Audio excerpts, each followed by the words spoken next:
Finalmente chegou o grande dia. Vamos inaugurar o novo parquinho da nossa comunidade. Uma batalha que uniu muito mais as pessoas. E eu quero agradecer todos que participaram. E principalmente a minha família, que sempre acreditou na minha ideia. Porque, minha gente, o começo disso tudo não foi fácil, não.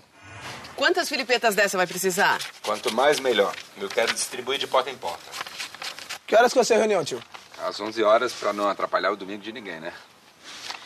A gente tem que mobilizar essas pessoas, fazer com que elas participem mais. É isso mesmo, porque na hora de curtir o parquinho, todo mundo quer, mas na hora de batalhar por ele...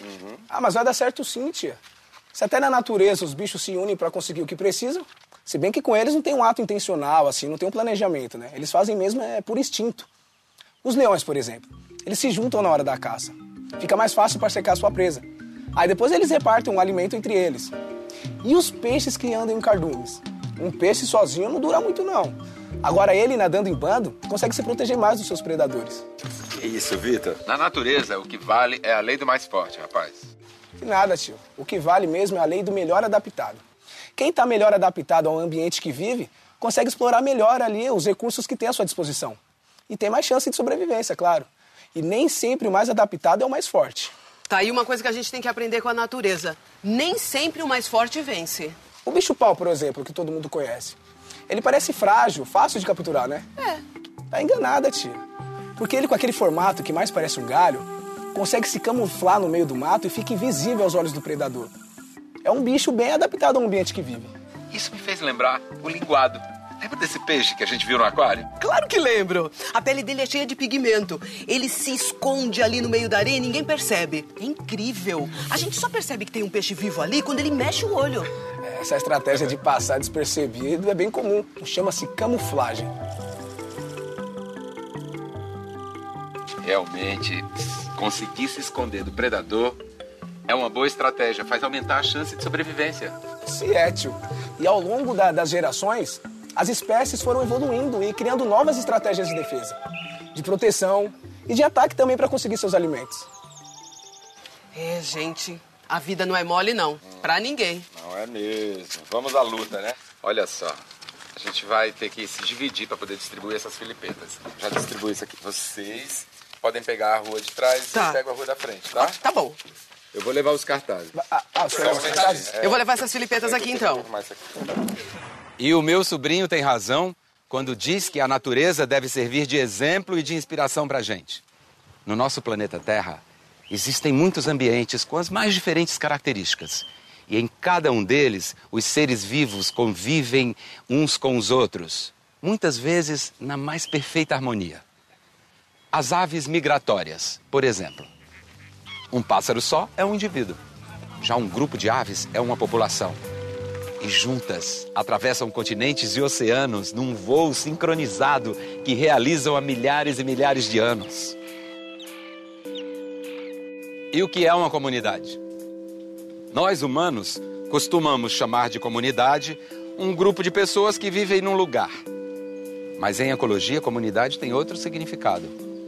São todas as populações de seres vivos que se relacionam entre si e também com o lugar onde eles vivem.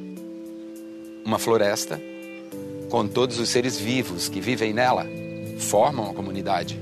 À beira de um rio, com todos os seus habitantes também. Uma vila de pescadores. E nós, seres humanos aqui deste bairro, com todos os seres vivos que convivem com a gente. As árvores, os pássaros, as borboletas e até os ratos e as baratas. Formamos uma comunidade. A gente vai fazer uma reunião domingo aqui, certo? Bom dia. A gente tá conseguindo mobilizar a rua toda. Eu achei que ia ser mais difícil. Ah, mas eu não te falei, tia. Ainda mais por um parquinho novo, né? Vai ser bom pra todo mundo. Não, nem sempre é assim. Tem gente que só pensa em si mesmo. Mas a natureza não tem disso não, sabia? A vida de cada um depende de como ele se relaciona com os outros. E também de como ele se relaciona no ambiente em que vive. Vitor, vamos cruzar a pracinha? Bom, mas a gente já pega as casas ali do outro lado. Tá bom. Ó, tia, é só a senhora reparar com atenção. Em qualquer pedacinho de natureza, a gente vai ver como os seres se relacionam entre si o tempo todo. E com o ambiente também. Num jardim, por exemplo. Tem populações e populações de bichinhos que ficam circulando pra cima, pra baixo, no meio da grama, nos arbustos, de flor em flor. Eu sei, é a tal da cadeia alimentar. Um bicho que vai se alimentando do outro. Parece meio cruel, né? Um bicho comendo o outro. Mas é a lei da sobrevivência, né, tia? Uma espécie mata a outra pra se alimentar. Tem sempre uma presa e um predador. Alguém que ganha e alguém que perde. Mas nem sempre é assim. Tem vários outros tipos de relações entre os seres vivos. Tem até uma especialidade em ciências que estuda só sobre isso, a ecologia. É que assim, entre seres da mesma espécie, geralmente só há uma competição por 3 motivos. Ou por falta de comida, ou o território fica pequeno para a população, ou ainda na disputa por fêmeas. Aí fica fácil entender. E a competição não é uma exclusividade só dos animais, não. As plantas também competem. Competem por luz, por espaço, por nutrientes que eles retiram da terra. Mas em muitas espécies existe a colaboração entre os indivíduos, o que acaba facilitando um pouco a vida de todo mundo. E por falar em colaboração, vamos atrás da colaboração dos nossos vizinhos pra gente inaugurar logo o parquinho novo. Vamos lá. Vamos. Entre nós, aqui na nossa comunidade, deve reinar a colaboração. Vamos tomar como exemplo as formigas. Elas vivem numa sociedade super organizada. As formigas têm especializações que permitem que cada tipo exerça apenas uma função dentro do formigueiro. As operárias têm a função de buscar comida, alimentar os ovos e proteger o formigueiro. Para que isso aconteça, elas se revezam dia e noite. Enquanto umas descansam, as outras trabalham. A rainha passa o dia colocando ovos. Já o macho tem a única função de fecundar a rainha. Um exemplo de colaboração, divisão do trabalho e organização. Essa bonequinha, quem fez? Eu que desenhei. Ficou bonitinha. Ótimo. E aqui lá também? Novo pra criançada. Parquinho novo. Então, deixa eu falar pra vocês da aula que eu tô tendo de biologia. Existem muitas relações negativas entre os seres vivos, desarmônicas. Mas também existem muitas relações positivas, harmônicas. Os parasitas, por exemplo, eles retiram tudo o que precisam para se alimentar de outro organismo. No caso, os hospedeiros. Muitos parasitas vivem dentro dos hospedeiros, assim como as lombrigas ficam no intestino. É uma relação negativa. Isso, porque um ser sobrevive tirando nutrientes do outro. O parasita sempre sai ganhando, mas o hospedeiro sempre sai perdendo. Carrapato, então, é um parasita. O carrapato, a pulga, o pernilongo, todos eles são parasitas, porque eles tiram sangue de um outro bicho para se alimentar. O efeito que o parasita causa no hospedeiro pode ser mínimo. Uma coceirinha, uma picadinha, ou pode ser uma infecção. Em muitos casos, o parasita acaba matando o hospedeiro. Tipo as bactérias e os vírus. Isso mesmo, tio. Em muitos casos, o parasita acaba morrendo com hospedeiros. Em outros, ele acaba se reproduzindo muito e acaba criando muitos descendentes e contaminando outros seres. Gente, vamos sentar um pouquinho, aproveitar a sombra? Vem aqui, Betão. Ai, que delícia. Sabe o que eu fiquei pensando, Vitor, de tudo que você falou?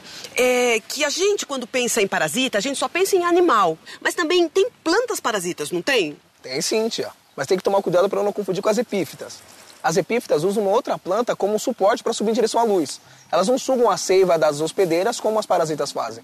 É o caso das orquídeas, das bromélias, samambaias, não é mesmo? Elas são Como é que é mesmo o nome? Epífitas. São elas sim. Só se apoiam na outra planta. Já as parasitas retiram da planta o que não conseguem obter sozinhas, tipo a água e os sais minerais do solo. E às vezes, suga até a glicose que a planta hospedeira produziu na fotossíntese. Mas aí ela acaba matando a planta hospedeira? Exatamente. Quer um exemplo de uma planta parasita comum? É o cipó chumbo. Aquela que parece um doce amarelo, fios de ovos. Ah, eu sei qual é. E ela se espalha rapidinho e deixa a planta coberta daqueles fios amarelos. Ah, tem gente que acha lindo, sem saber que pra planta hospedeira é a morte. A parasita é amarela porque ela não tem clorofila. Então, consequentemente, ela não faz a fotossíntese. Então, ela precisa sugar alimentos de outra planta para se alimentar. E se não tirar a parasita da hospedeira, ela morre. Nossa, lá em casa tinha uma dessas, acabou matando a árvore. Mas também tem muita relação positiva entre os seres vivos. A polinização pelas abelhas. Tá aí uma relação em que todos se beneficiam. É uma relação harmônica, conhecida como mutualismo. Quando vão de flor em flor, atrás do néctar para se alimentar, as abelhas acabam carregando um pólen.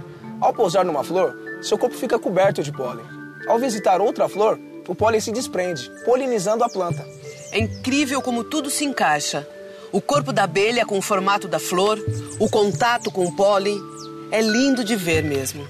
As abelhas são os principais agentes polinizadores da natureza.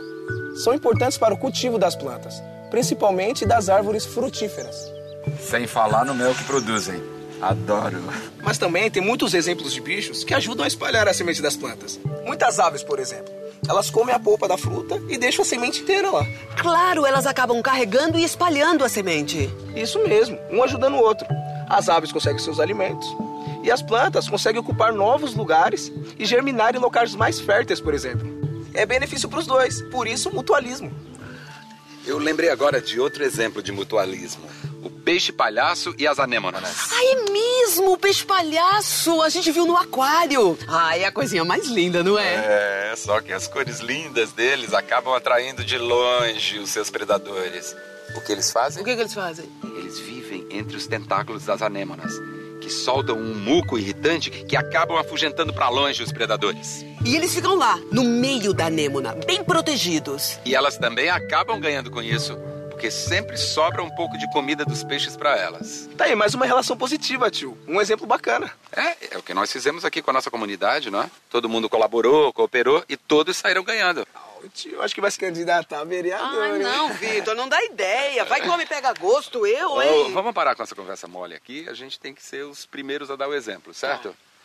Vamos continuar, porque no ritmo que as coisas estão indo, a gente vai inaugurar esse parquinho muito antes do que a gente pensava. Vamos embora.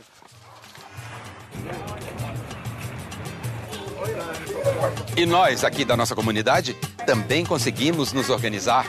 E todos passaram a colaborar com a nossa luta.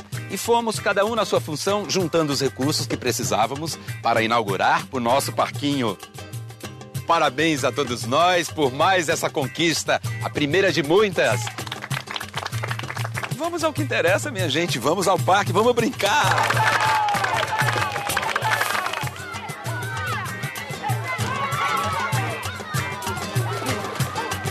É.